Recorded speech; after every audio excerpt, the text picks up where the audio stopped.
Hello, everybody, and indeed, welcome to another edition of Who's Your Hometown Heroes? I'm Tony Val.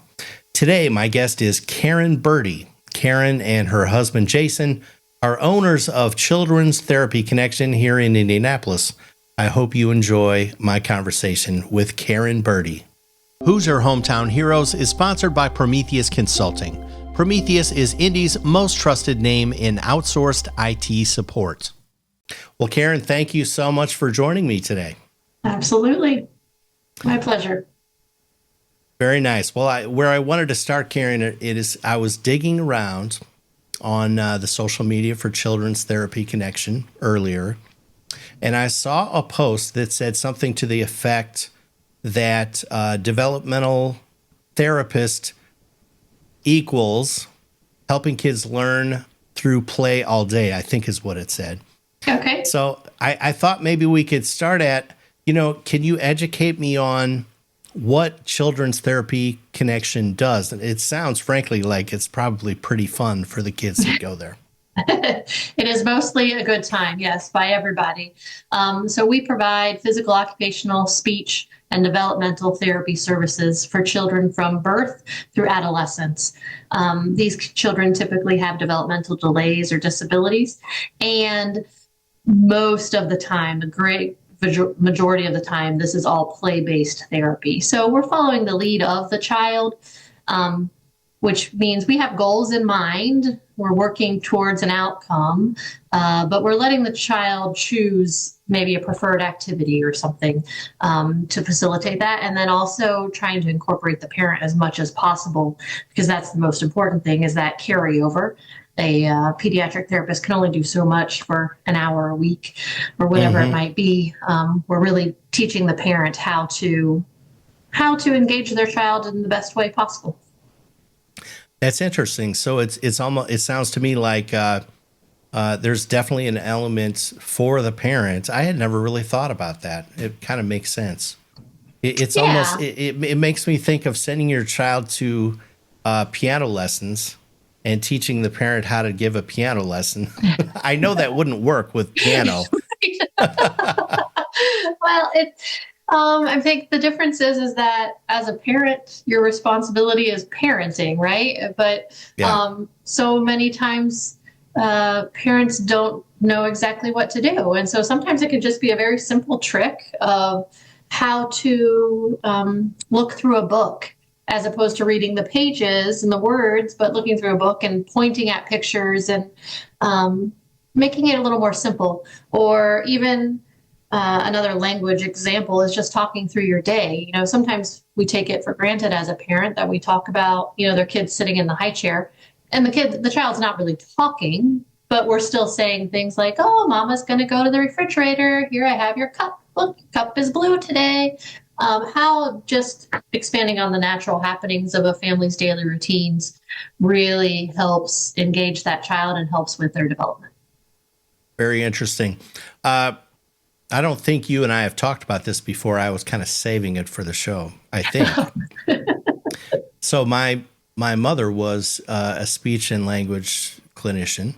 Uh-huh. And so kind of my whole life, partly due to, this was my mom's passion. She really loved her job, but then she also has some sort of quirky personality in that my entire life, if she was around someone that had some sort of speech impediment, she would have to tell me what it was. What was what's the official diagnoses? And even what's how do we cure this? She would often kind of tell me, well, here's what this person needs to do. So it makes me wonder, getting back to this idea of using play as a way for a child to develop, which I suppose that's kind of naturally how we develop in a way anyway as children. In the industry, has play always been kind of a cornerstone, or is this something that's kind of new in the way of helping kids develop? That's I would say in the huge scheme, historical realm of pediatric therapy, it's on the newer end of that. versus a highly regimented approach, where I have 5 specific exercises that we're going to go through, and we're going to do those 5 times, multiple times throughout a session, whatever that might be. Where, as opposed to doing, instead of having a child just do squats, which an adult might be familiar with, where they just squat up and down 10 times, right? I'm going to identify an activity that the child's motivated in that would encourage squatting. So, it could be, okay, we're going to do a puzzle, and the puzzle pieces are on the floor, but the puzzle board is up here on this table. And so I'll help facilitate that motion, squatting down, up and down to get the puzzle piece, and then going to the table. So it should be more enjoyable for the child. It is still a challenge. I mean, that's why we're here, because these kids have areas of improvement. And, just like you and I, something that we want to improve on isn't always the easiest thing, right? And so you have to work through that. Certainly squats would fall in that category for me, Karen. Oh, my goodness. Yes. Now I'm curious, how does a parent determine, okay, my child needs some extra help? What does that process look like? How do they know they need to come to you for help? Great question. I think some parents just know, just a feeling. Some parents know because they have other children that they're comparing their youngest to, for example. The pediatrician or the physician's often involved, where when during those regular well baby checks, those nurses and doctors are doing general developmental screening. And so they would help a parent identify. If a child goes to daycare, the daycare provider will often make a suggestion to seek out some additional help, because they have a large sample size as well. So it's usually a variety of things that cue a parent into, hey, maybe my child just needs some extra help to help them get caught up. Yeah. It occurs to me that personality must be a very interesting dynamic in this. I'm just thinking about being a parent myself, and I was just saying to someone the other day, it's so nerve-wracking, because no one really gives you a playbook necessarily. Right. A lot of this, we're just figuring it out for ourselves. Right.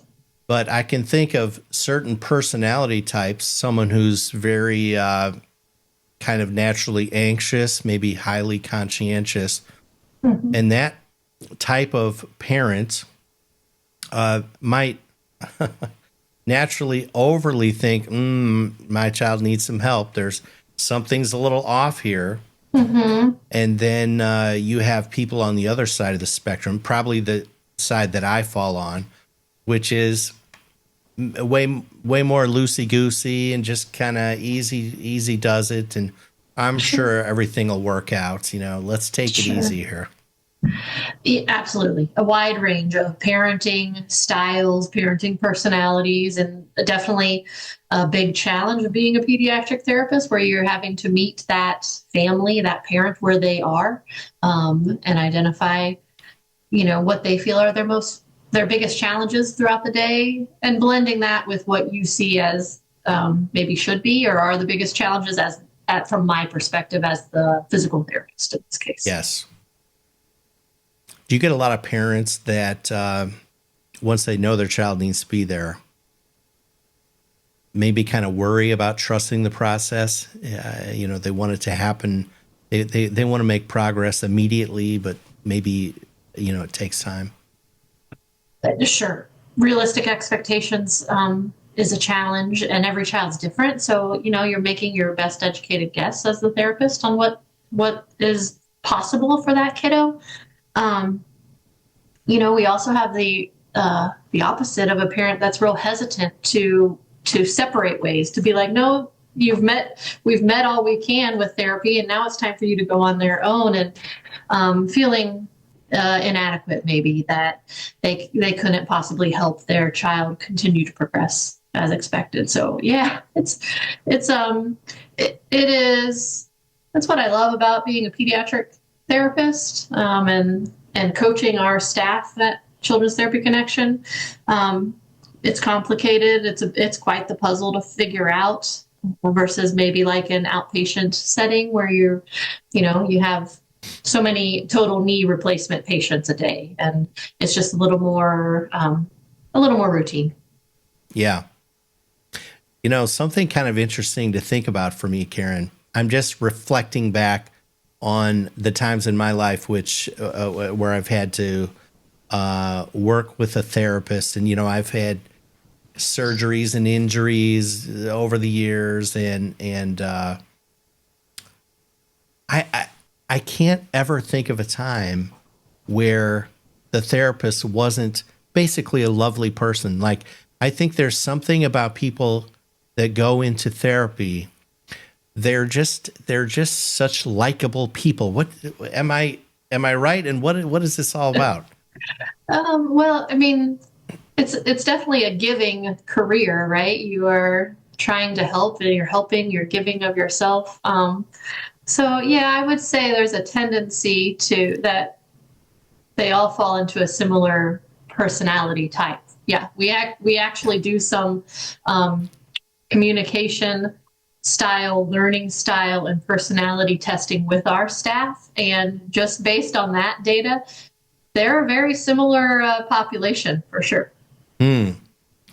I wonder, do you think many people who are not a good fit with therapy, it seems like it's an occupation where people don't mistakenly, go into it. It's almost like I imagine a selfish kind of mean person wouldn't even ever think, therapy. Sure. Yeah. Maybe they're thinking, Wall Street, banking, something.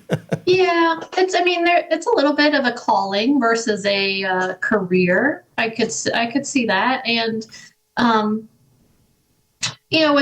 think maybe we just work with kids. We're just a pediatric facility provider.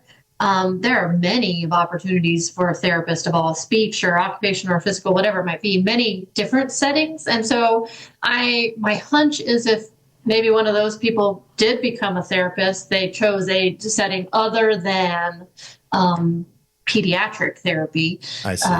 Because, yeah, a child knows if you're excited to see them or not. and if you're not, you're already behind the 8 ball a bit, trying to figure out how to be productive. I'm sure that's true. Yeah. Now, speaking of how to be productive, I wanted to shift gears a little bit and talk about building the business. So you and your husband, Jason, built Children's Therapy Connection? Yes, we came up with the idea back in 2007. We're both physical therapists by trade. We were living in the suburbs of Chicago at that time, and we're looking to move back to Indianapolis, where Jason grew up and much closer to my family, and just kind of felt like there was a need at that time within the community. Both at that time, we were just doing first steps, so just providing services in the homes of our patients. But yeah, literally started the business out of our home. Our first staff meetings were held around our kitchen table. Wow. And now we have a large facility off of Shadeland Avenue near 71st Street with many therapists working there. Wonderful. So that would have been your first entrepreneurial endeavor, first time in ownership of a business? Absolutely. Yeah. Okay.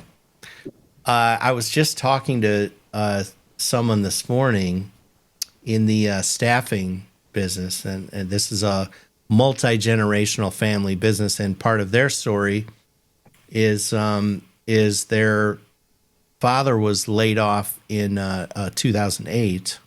Mm-hmm. He was working for someone else in staffing, was laid off, and decided, well, better not starve, better do something. So he decided to work for himself. Well, it turns out they're a wonderful success, and now the I think she said there are 4 siblings now in the next generation.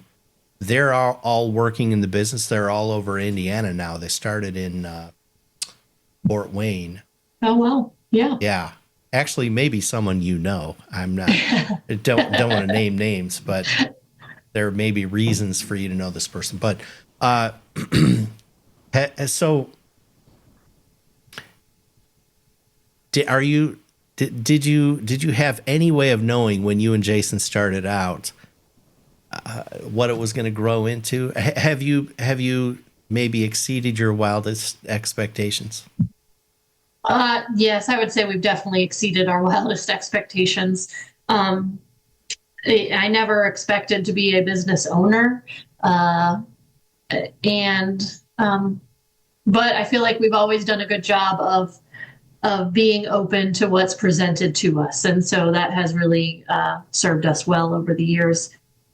But having the staff and the facility we have right now, I can't say that that was necessarily in my plans, but it has been a big blessing.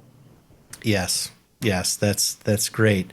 And one of the things I'm curious about, because I mean, as a business owner, and you and I have chatted before, it's not for the faint of heart. Sure. But then also, like, I can't imagine going into a business with my spouse. That for some reason that's doubly scary. Uh, how how is it? How has that been? How do you guys navigate that? It must be difficult in certain ways. It is absolutely a challenge. It, we first chose to be married. I tell people that when you get married, it's a choice you make every day. You can't take it for granted, and you have to keep choosing it. And similarly, owning a business is a choice we made. And so that's a good reminder, a good perspective that we chose these challenges, we chose these situations, whatever they might be. But it has been hard. And when we rented out of our house, it was by far the most challenging. We had very young children, and work never ended because it was always right there in front of you all the time. So when we expanded to renting space and we had a little more separation between home and work, that made things easier. It just took some of the stress off of life in general, that you felt like you had moments when you weren't working. But there were many, many years where it felt like it was just all the time. I was working way more. We were talking work, talking shop, as people say, more often than we weren't, So Yeah. dinner table conversations when our kids were real little were work talk, and it felt very constant back in the beginning of things, and so now it feels good to have some space. But yeah, it was a long time coming as well. Yeah. I kind of noticed, and I think I mentioned to you before. So in my business, Denver Abernathy, my business partner, and I, we're in our 26th year now at Prometheus. Yeah. And there's an interesting arc. He and I were roommates at IU, so we started first just very good friends. So, and that's kind of still a bedrock. I think given our druthers, we would still rather just sit around and chat than really work on a business together. Not that we don't enjoy the business part. Sure. But we did go through a phase, certainly, especially when we were single and all that stuff and without families yet. It was all business all the time. But then even after we got married and started raising kids and that sort of thing, it was almost any time we were talking, it was about the business. But somewhere in the middle there, I don't know, year 15 or so, something like that, it's just like, we're over it. That's life's too short. So there's much more time now for, hey, what do you think the Colts are good? Did you see the game? What did you think? That sort of thing. Yeah. So maybe a married couple goes through that sort of arc as well. I would say that's fair. That's definitely fair. Yeah, I think some of it comes with stability too. There, at some point, you realize, well, we're probably not going out of business tomorrow. Even though it seems scary, Yeah, you're right. You'll just take a little deep breath and be like, okay. Yeah. Yeah. Yeah. We, maybe you guys do this as well. You know, we of course met with our accountants, this time of year. That's what you do. Yep. And, it's really amazing every year. Not that it's the only time that we meet with our accountant, but it's kind of like a, tax prep. Right. And every year I'm just expecting that he's going to say, you know what, you guys are in big trouble here. And every year it's like, no, everything's fine. Chill out. You're fine. You're fine. Yeah. Oh, Yeah. So I think finally after, I don't know, 23 or 24 years of those conversations, I kind of stopped asking. So, yeah. Well, now, Karen, speaking of, is it crazy to own a business? Or certainly it's a lot of responsibility. And should a married couple do that? Well, you guys are uniquely suited. Well, then you went and bought another business. Tell us about that, Karen. yep. So my husband and I purchased the Village Dove, which is a small Catholic bookstore gift shop on the northeast side of Indianapolis, back in 2017. So yeah, we manage two businesses, and you're right. We're also rather crazy. Yes. and it's such a different business too. Oh, it's completely different. Yes, it is very much. We're both physical therapists. We can tell you all about your body, anatomy, muscles, all those things. We are not business or entrepreneur trained from school, but we're good at asking the right questions. We're good at finding the right people. We're comfortable in not knowing the right answer sometimes, in the risk of that maybe, and figuring it out ourselves and being patient enough to figure it out. So yeah, owning a brick and mortar retail business was a surprise, and has really has been a mission of service for us. We've been honored to be able to keep the store going. It was the previous owners were retiring, and it was either going to close or it was us, and we just felt the call to step up, I guess. So yeah, as I've said, my plate was already pretty full. But someone shows up with a plate of dessert, you're like, well, there's always room for dessert. And so here we are with two businesses. Now the store had been on, I guess, is it considered 82nd Street east of Allisonville there? Not you're on Binford, or right around Binford and 71st now. That's correct.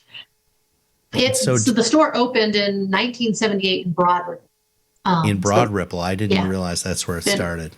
But yep, and at one point there were multiple locations, and then it was only in Fishers, and then from Fishers it moved to the current location at 71st in Binford, somewhere in the ballpark of like 25 years ago now, which is hard to believe. Really? Yeah. Wow. Yeah. I somehow missed that. That's interesting.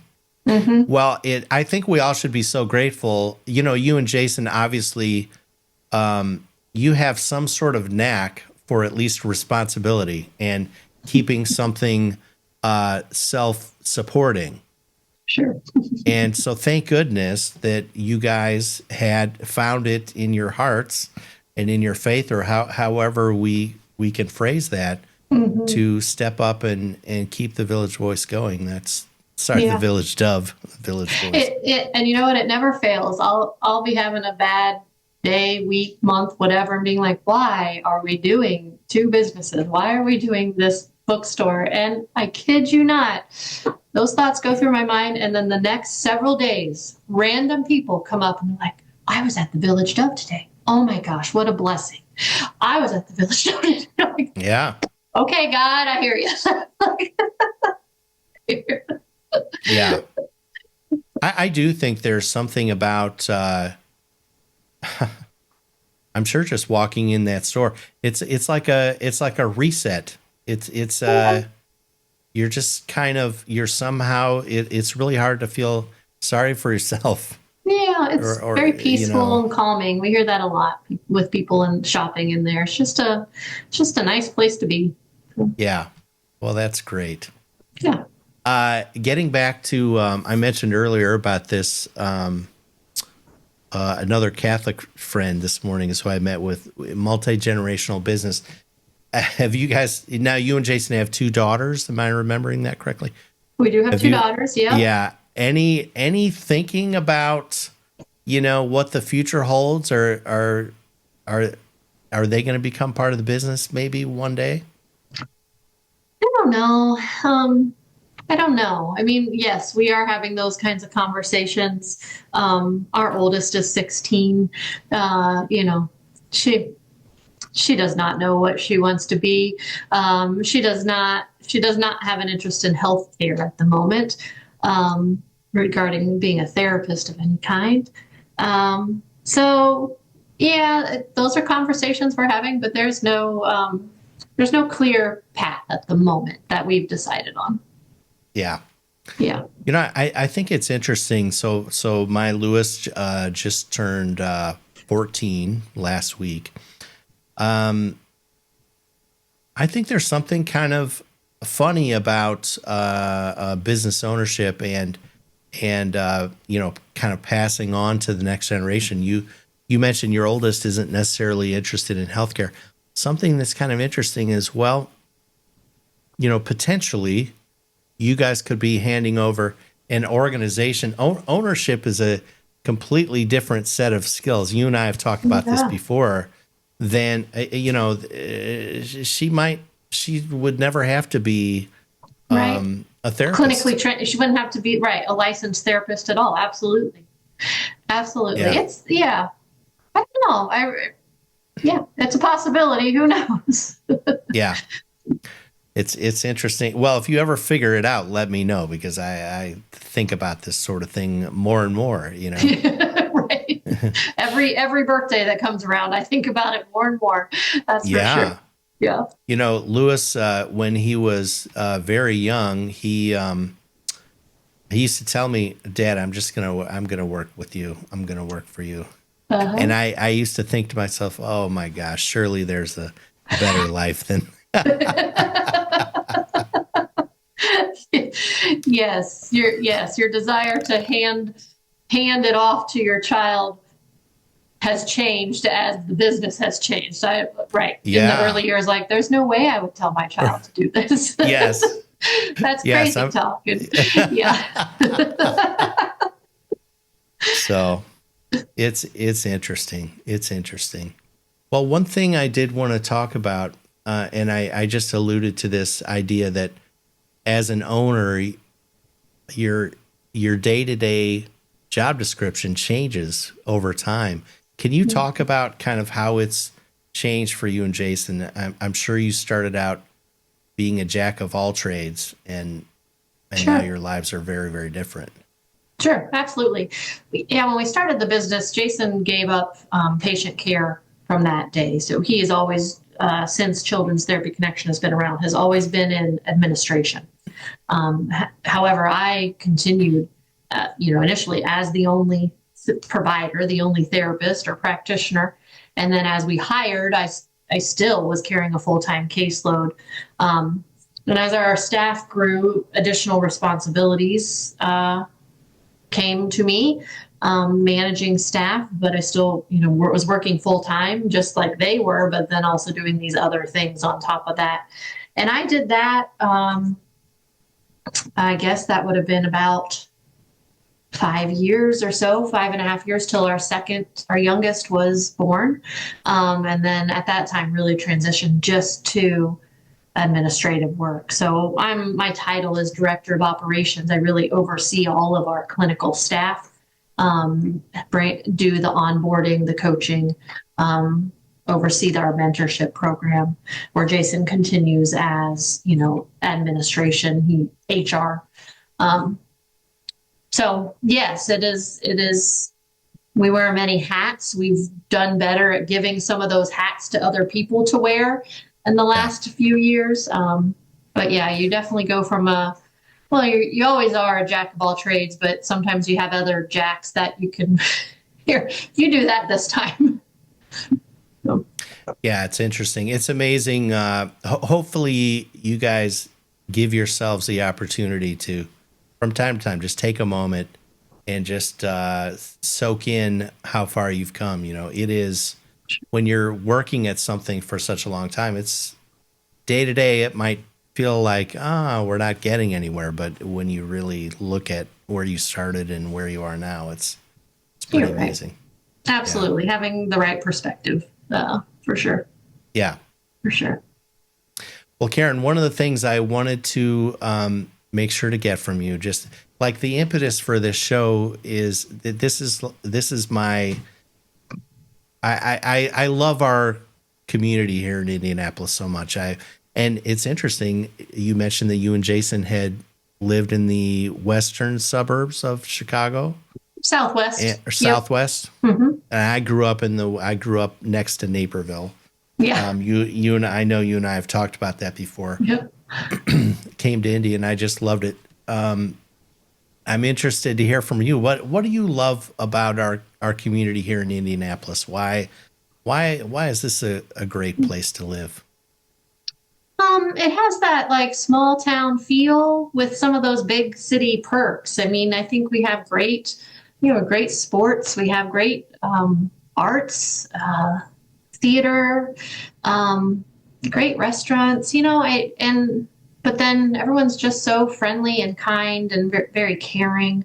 I feel like we've developed great communities within our church and where our kids go to school, and that has just continued to make it feel even smaller, which is in a good sense, but just like a closer knit family. So I think just kind of having the perk of, I can live in a big city and I could be at Target or within 10 minutes, and I could be downtown in 20 minutes, and I can kind of do all those things very conveniently without the headache of traffic, for example, in the Chicago area. Mm-hmm. Absolutely. It really is. It feels like a small town here in Indy, but I'm kind of convinced it really is a small town in a way. Mm-hmm. Everything you said is correct, but something I am so often surprised by, maybe I shouldn't be surprised, it keeps happening over and over. I like to kind of introduce people to each other. Like, so for example, I'll have groups of people over to play poker at Prometheus every once in a while. And I just kind of like, it's fun to have introduce people to other people. Well, I can't tell you the number of times where I think that this person's gonna meet this person. It's so common to hear, yeah, we know each other already. Like, really? There's millions of people here. And sometimes their geographies are so far away. Like a couple of months ago, I had someone from way down south of Indy, new Zionsville resident, very, very, like they knew each other very well. How is this possible? Yeah, it is. But that's just the way it is. Yeah, right. It's very interesting. Yeah, there are maybe three kids in my oldest grade as a sophomore, and all of the parents, one of them grew up in Oldenburg, this tiny little town of, I don't know, 300 people or something where I grew up. And we all have moved to Indy and have a child at Chautard. It's fascinating. It is fascinating. Mm-hmm. Wow. Well, it's been fascinating having you. And it's been great to hear about how you and Jason have grown Children's Therapy Connection. It's been great to get to know you. I'm sure I'll see you soon at a Catholic Business Exchange meeting. Yeah, absolutely. It's been a pleasure. Thank you for the opportunity. Yeah, absolutely. Okay. Well, Karen, we'll have you back and maybe we'll Well, here, I want to hear maybe the oldest is running the place. Maybe you never know. Maybe she'll surprise you. Good. I'll join you from Bermuda and. Yes. How nice would that be? And the oldest is taking care of the day to day. I like that plan. Okay. Well, thanks again, Karen. Absolutely.